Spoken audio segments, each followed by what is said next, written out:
Hai guys, Bale Movie di sini. Di video kali ini kita akan membahas part terakhir series Money Heist season 1. Tapi sebelum ke alur ceritanya, jangan lupa untuk like, komen, subscribe, dan nyalakan loncengnya ya guys. Tanpa berlama-lama lagi, yuk langsung aja kita ke alur ceritanya. Part terakhir ini dimulai dengan diperlihatkan Angel dan Rachel yang masih mendiskusikan tentang obat Retoxil yang diduga dikonsumsi oleh salah satu perampok. Angel melaporkan kalau beberapa hari sebelum perampokan ada seseorang yang membeli Retoxil dalam jumlah besar di sebuah apotik. Rachel pun langsung memerintahkan Angel untuk pergi memeriksa apotik tersebut. Kemudian Rachel dan beberapa rekannya memeriksa video bukti hidup para tawanan yang dikirim oleh profesor. Namun Rachel merasa kurang yakin dan curiga kalau video itu direkayasa oleh profesor. Jadi untuk meyakinkan dirinya sendiri, Rachel pun meminta izin pada profesor untuk masuk ke dalam gedung dan memeriksa semua tawanan secara langsung. Setelah disetujui oleh profesor, Rachel pun akhirnya masuk ke dalam gedung. Tentu saja di dalam gedung Rachel langsung disambut oleh Berlin dan yang lainnya. Saat diperiksa, Rachel ternyata membawa alat penyadap suara. Alat itu kemudian diambil oleh Tokyo dan diberikan kepada Rio untuk dihancurkan. Ternyata alat itu bukanlah alat penyadap suara biasa, namun di dalamnya Rachel telah menyelipkan pesan untuk Rio. Setelah itu Rachel pun dipertemukan dengan semua sandera satu persatu. Pada awalnya pemeriksaan itu berjalan dengan cukup lancar. Namun Rachel bukanlah wanita bodoh yang masuk tanpa strategi apapun. Ia pun membocorkan pada Tokyo dan Rio kalau Berlin memiliki penyakit yang akan segera membunuhnya.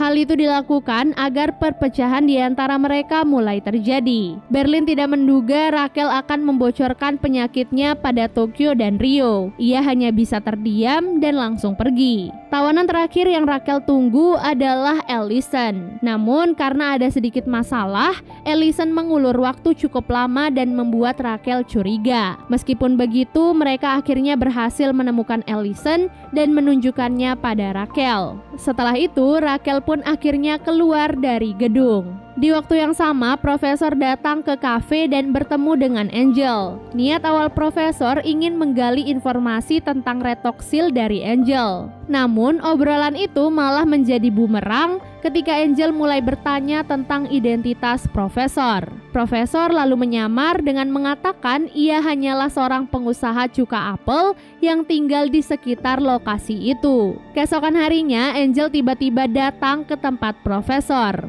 Rupanya Angel sengaja datang untuk memastikan identitas profesor yang sebenarnya. Dengan terpaksa, profesor pun mengizinkan Angel masuk ke dalam markasnya. Beruntung, profesor sudah menyiapkan semuanya terlebih dahulu sebelum Angel datang. Namun tanpa diketahui, Angel diam-diam mengambil sendok profesor untuk diselidiki lebih lanjut. Setelah profesor meyakinkannya, Angel pun akhirnya pergi. Setelah itu, Angel pergi ke tempat ahli forensik untuk menyerahkan sendok profesor. Untuk saat ini, Angel ingin memastikan siapa profesor sebenarnya. Sebelumnya, Angel juga sempat menyerahkan sidik jari dari mobil polisi yang sebelumnya disentuh oleh profesor. Ia penasaran apakah sidik jari itu akan cocok dengan milik profesor. Di sisi lain, Rio masuk ke dalam toilet untuk memeriksa data yang ada di dalam alat penyadap suara. Tadi sangka data itu berisi video dari kedua orang tuanya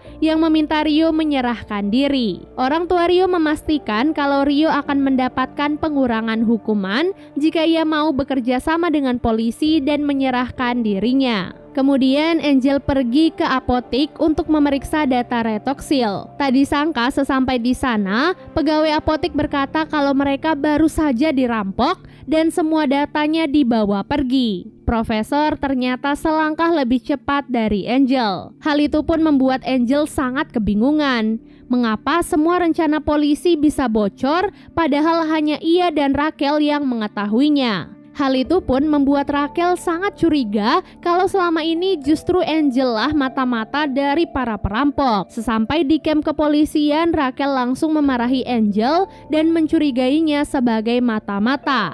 Namun, Angel dan Rachel malah saling mencurigai satu sama lain. Angel pun menyinggung masalah kedekatan Rachel dan Profesor. Angel memiliki firasat buruk tentang Profesor yang tiba-tiba hadir di kehidupan Rachel. Perdebatan di antara mereka pun semakin memanas ketika Rachel meminta seorang polisi untuk menahan Angel dan mengeluarkannya dari tim penyelidikan. Arturo yang sedang berada di dalam kamar mandi berusaha berbicara dengan seorang tawanan tentang rencana pelarian diri mereka. Tawanan itu diminta untuk mengumpulkan peralatan yang mereka perlukan. Setelah itu, tawanan itu pun mengambil semua peralatan yang sudah mereka kumpulkan dan ditempelkan di tubuhnya. Pada malam harinya, Rachel dan Profesor makan malam bersama. Namun, Rachel tiba-tiba menodongkan pistolnya pada Profesor agar Profesor mau membawanya ke tempat tinggalnya. Dengan terpaksa, Profesor pun membawa Rachel ke markasnya. Tentu saja markas itu sudah dipersiapkan dan diubah menjadi tempat tinggal. Hal itu pun membuat Rachel merasa bersalah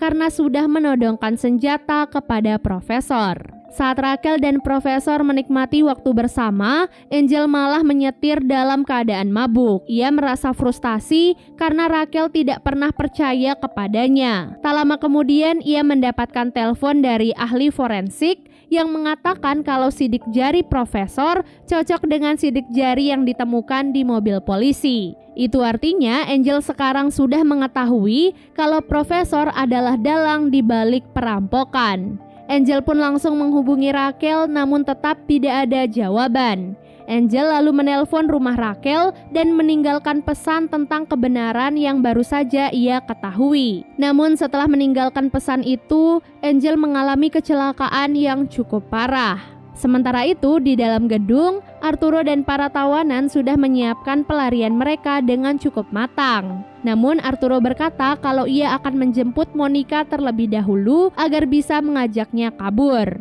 Sementara Arturo pergi menjemput Monica, para tawanan lain langsung melepaskan borgol mereka dengan peralatan yang sudah mereka siapkan. Di saat Oslo datang membawa makanan untuk mereka, kepalanya dipukul dengan besi yang membuatnya terluka cukup parah.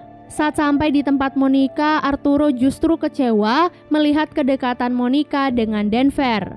Hal itu pun membuatnya sangat marah sehingga ia lupa pada rencana pelarian dirinya. Ia malah menantang Denver untuk berduel 1 lawan 1. Di tengah perkelahian itu, Arturo nekat menusuk Denver dengan sebuah gunting. Namun, gunting yang ia gunakan ternyata tumpul dan tidak melukai Denver. Hal itu pun membuat Denver sangat marah.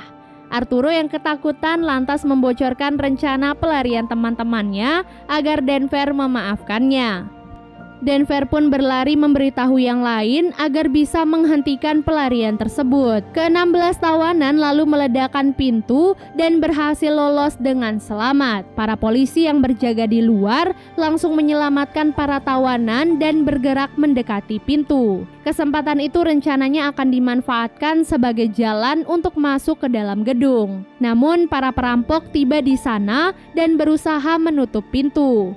Profesor yang melihat hal itu dari CCTV merasa tegang dan sangat ketakutan. Para perampok dan polisi terlibat perang tembak selama beberapa saat. Sampai akhirnya Tokyo mendorong tembakan besar dan membuat para polisi ketakutan. Hal itu pun membuat para perampok berhasil menutup pintu. Rachel yang berada di kafe melihat berita tentang pelarian tawanan dan kecelakaan yang menimpa Angel. Rachel pun langsung pergi ke rumah sakit untuk melihat keadaan Angel. Di sana Rachel pun bertemu dengan istri Angel.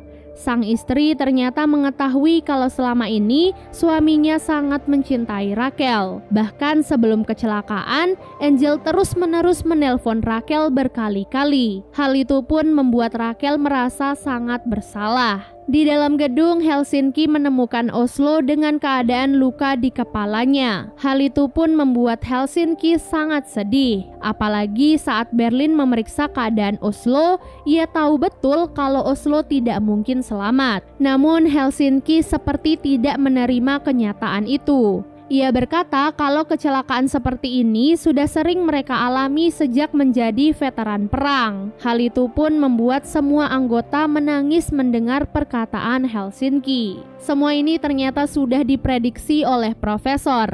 Ia yakin naluri manusia pasti akan tergerak melakukan pelarian.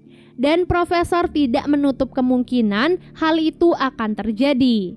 Nah, apabila hal itu terjadi, ia yakin para tawanan yang lain akan mulai membangkang. Nah, strategi yang akan diambil saat situasi itu adalah menjadikan para tawanan sebagai partner mereka, di mana mereka akan memberikan 1 juta euro untuk para tawanan yang mau menuruti perintah perampok sampai nantinya dibebaskan.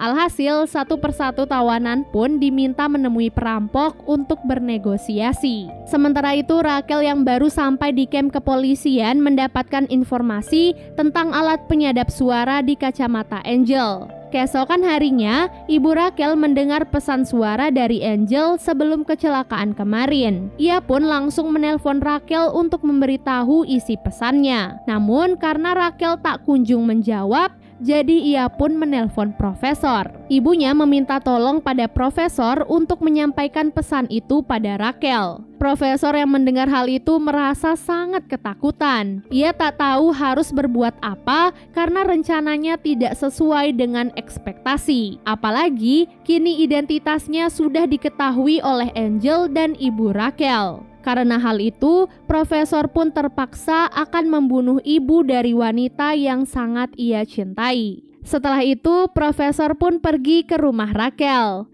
Ibu Rachel menyambutnya dengan sangat baik. Profesor sudah menyiapkan racun dan akan memasukkannya ke dalam minuman Ibu Rachel. Namun saat Ibu Rachel akan meminumnya, profesor dengan cepat menepis gelas itu sampai pecah. Ia merasa tidak tega jika harus membunuh seseorang yang tidak bersalah. Ibu Rachel yang sudah tua berpikir kalau gelas itu jatuh karena kesalahannya, jadi ia pun meminta maaf pada profesor. Saat Ibu Rachel sedang sibuk membersihkan tumpahan kopinya, profesor bergerak mengambil kertas tulisan Ibu Rachel tentang identitasnya dan menghapus pesan suara dari Angel. Tak lama kemudian, Rachel pun pulang ke rumahnya. Ia pun disambut oleh profesor dengan sebuket bunga dan setelah itu mereka pun makan siang bersama. Di tengah makan siang itu, Rachel tiba-tiba teringat semua perkataan Angel dan mulai menyusun setiap teka-teki di otaknya. Ia pun langsung memerintahkan polisi untuk mencari markas yang berada di sekitar apotik yang kemarin dirampok. Karena kemungkinan besar